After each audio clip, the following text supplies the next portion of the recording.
أهلا وسهلا فيكم. أجواء الشتاء تحلى مع الحليب بالزنجبيل سبايسي، وبإذن الله بعطيكم طريقتي فيه وتطبقونها، وإن شاء الله تاخذون ألذ وأحلى حليب زنجبيل.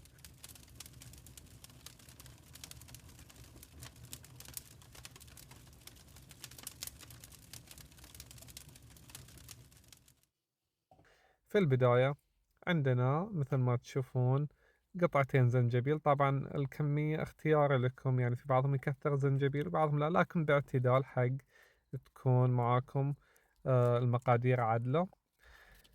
قشرت اللي هو يعني تقريبا هذا يجي يعني أقل من ربع كيلو أو 200 جرام، 150 جرام تقريبا كذا الحر.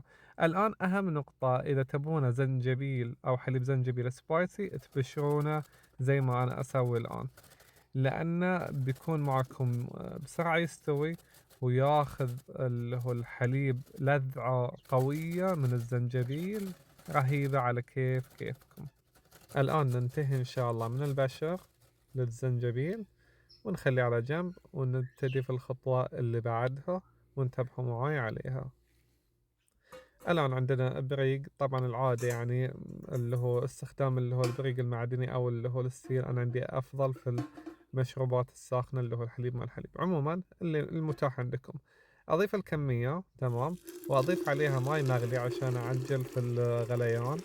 تمام.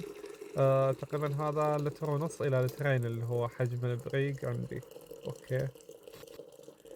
فالآن بعد ما تممت اللي هو مستوى الماي، أبدأ الآن أخليه يغلي لمدة 15 دقيقة حتى يتركز عندي اللي هو طعم الزنجبيل في الماي قبل إضافة الحليب.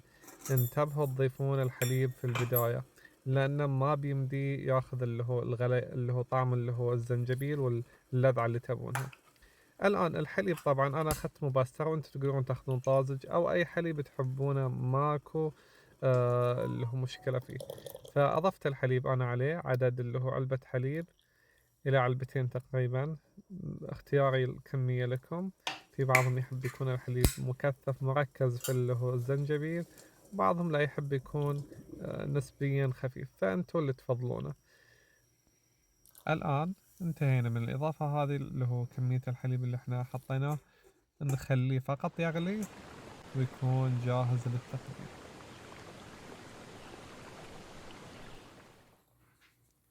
إضافة السكر الأسمر اختيار لكم.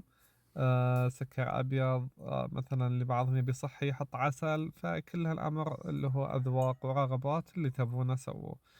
فالطريقة إذا عجبتكم نشروها واستفيدوا منها وتدفوا في الشتاء عدل. ولا تنسون وضع لايك للمقطع، وفي أمان الله.